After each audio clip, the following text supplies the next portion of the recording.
अस्सलामुअलैकुम, कैसे हो आप सब लोग। अल्लाहुम्मा सल्ली अला मुहम्मद व अला आलि मोहम्मद। मेरे प्यारे प्यारे सब्सक्राइबर्स और जो लोग मेरे चैनल पर नए आए हैं उन सबको भी खुश आमदीद बखैर रागले जी आया नू। लोगों के सजन आते हैं तो अखी ठरती हैं, मेरे सब्सक्राइबर भी आते अखी ठरन। और जनाब आज मैं आपको बताऊंगी वो रेसिपी कि आप दही बूंदी, दही भल्ले या दही फुल्कियाँ बनाकर किस तरह से स्टोर कर सकते हैं कि जब आपके कोई घर कोई गेस्ट आ रहे हो आप पहले से ही बनाकर फ्रीज कर लें और जब वो आए तो उनके आगे आप सर्व कर दें। बहुत आसान तरीके से और इतनी टेस्टी है, इतनी टेस्टी कि अनबिलीवेबल। इसमें कोई ख़ास इंग्रेडिएंट्स नहीं जाएंगे, आप खुद भी हैरान हो जाएंगे। बस चीज़ों की मेजरमेंट्स ही इस तरह से रखेंगे हम कि वो बहुत टेस्टी, बहुत यम्मी किस्म के ये बनेंगे दही बूंदी। ठीक है, इनको बूंदियाँ भी कहते हैं, नमकीन बूंदी भी कहते हैं, आपके यहाँ पता नहीं क्या कहा जाता है। इंग्रेडिएंट्स की तरफ चलते हैं और नहीं, पहले सब्सक्राइब कर लें मेरे चैनल को और अब सीरियसली चलते हैं इंग्रेडिएंट्स की तरफ। ये मैंने बूंदी ली थी, तकरीबन 1 कप खुशक ली थी, उसको मैंने इस तरह से भिगो लिया, 1 से 1.5 कप थी ये। और इसको इतनी देर भिगोना है ना आपने पानी में कि ये देखेंगे इस तरह से नरम हो जाए, बिल्कुल अंदर तक नरम हो जाएगी, बिल्कुल भी कच्ची नहीं रहनी चाहिए। अगर आपको जल्दी हो तो आप गर्म पानी में भी इसको भिगो सकते हैं, कोई साइंस नहीं है। ठीक है, मकसद ये है कि ये पानी सारा एब्जॉर्ब करके फूल जाएगी। आधा किलो मैंने ली है दही और दही जो है वो बिल्कुल फ्रेश है। और अगर आपकी दही जो है वो पतली हो और खट्टी हो तो फिर आपने यूज़ नहीं करना, हमें थोड़ी सी गाढ़ी दही चाहिए और इस तरह का एक हैंड बीटर चाहिए जिसकी मदद से हम इसे बीट करेंगे।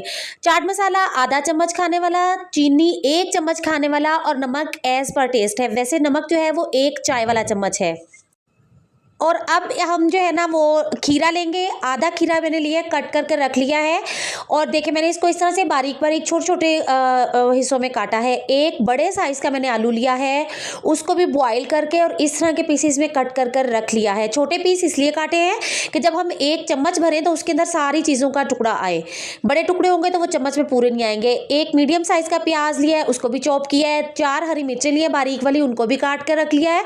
और टमाटर के अंदर वाला हिस्सा निकाल कर उसको भी इस तरह से जो है वो बारीक बारीक काट लिया है।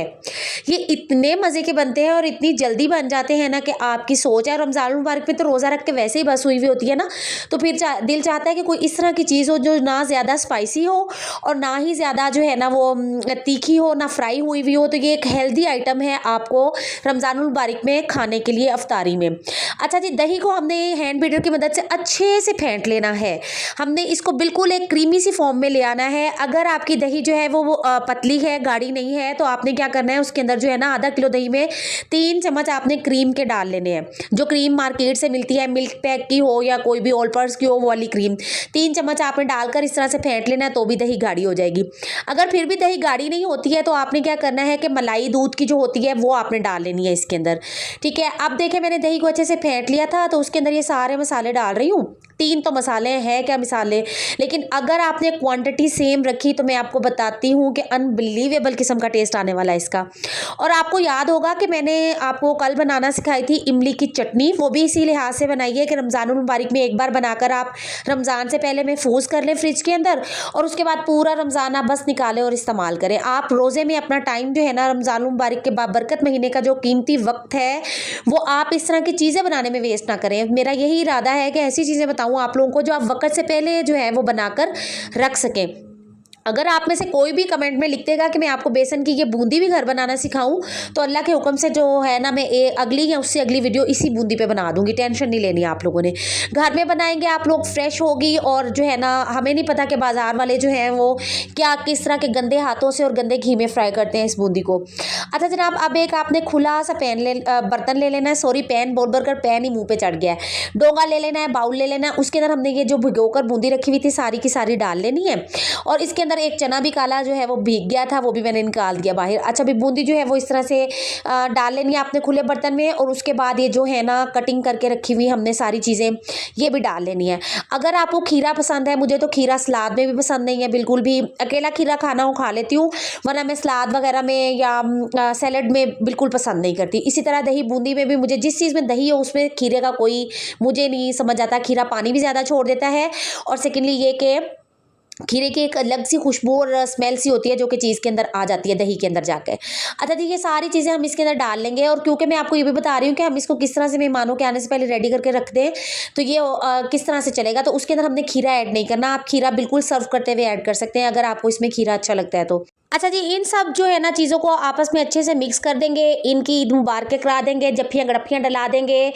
चलें जी, इनकी हो गई अच्छे से फ्रेंडशिप की सारी सब्जियाँ अच्छे से मिक्स हो गई हैं बूंदी के साथ। बस इतना सा काम था भाई। अब आपने क्या करना है, ये जो आपने बूंदी तैयार की है और ये दही का जो रायता सा तैयार किया आपने, इन दोनों को इसी तरह उठा के फ्रिज में रख देना है। ये 3 दिन तक इनका ना दही का टेस्ट खराब होगा और ना ही ये जो भल्ले आपने तैयार करके रखे हैं ये पानी छोड़ेंगे, क्योंकि इसके अंदर कुछ है ही नहीं। सिर्फ प्याज हमने डाला है, वो भी थोड़ी मिकदार में और बारीक काट कर डाला है, तो वो भी पानी नहीं छोड़ेगा बल्कि सिर्फ नरम हो जाएगा। सो जब आपके मेहमान आए, आप इस तरह से एक प्लेट के अंदर ये अपनी जो चाट आपने बूंदी वाली तैयार करके रखी थी ये डालें, और इसके ऊपर आप ये जो दही वाला रायता है ये डालें, और आप जो है इसके ऊपर डालें इमली की चटनी। अब इमली की चटनी की रेसिपी मैंने आपको कल सिखाई थी। मैं आपको तमाम रेसिपीज़ जो है वो तरतीब वाइज सिखा रही हूँ, ताकि एक चीज़ आप बनाएं तो वो कितनी चीज़ों में यूज़ हो सकती है। इमली का सॉस बनाने की या चटनी बनाने की रेसिपी जो है वो मैंने कल या परसों डाली थी, आप जाके मेरे चैनल पर देख सकते हैं। बनाएं और मुझे फिर कमेंट सेक्शन में आके लाजमी बताइएगा कि कैसी बनी है। ठीक हो गया। अब ये इसके ऊपर मैंने ये भी डाल लिया, हमने दही जो फेंट के रखी थी वो भी डाल ली, इमली का सॉस भी डाल लिया। अब हम इसके ऊपर डालेंगे पापड़ी। अगर आपके पास पापड़ी ना हो तो आप लेज़ इस्तेमाल कर सकते हैं पापड़ी की जगह पे। मैं लेज़ इस्तेमाल कर लेती हूँ। पापड़ी का अपना टेस्ट है, लेज़ का अपना टेस्ट है, लेकिन कुरकुरे का अपना टेस्ट है। लेकिन मैं आम तौर पर जो है पापड़ी अगर ना हो घर पे तो मैं फटाफट से जो है वो लेज़ इस तरह से डाल लेती हूँ, तो ये भी बहुत मज़े के लगते हैं। और आपके सामने बनाऊँ और आपको ना खिलाऊँ, ऐसे तो हालात नहीं, लेकिन सच्ची बात तो ये है कि आप लोग नहीं खा सकते। इसी वजह से तो मैं खाती हूँ आप लोगों का हिस्सा, खा खा के मोटी हो जाऊँ, लेकिन मैं आप लोगों का हिस्सा नहीं छोड़ूंगी। रेसिपी को बनाएं, ट्राई करें, अच्छी बने तो मुझे कमेंट में आकर बताएं।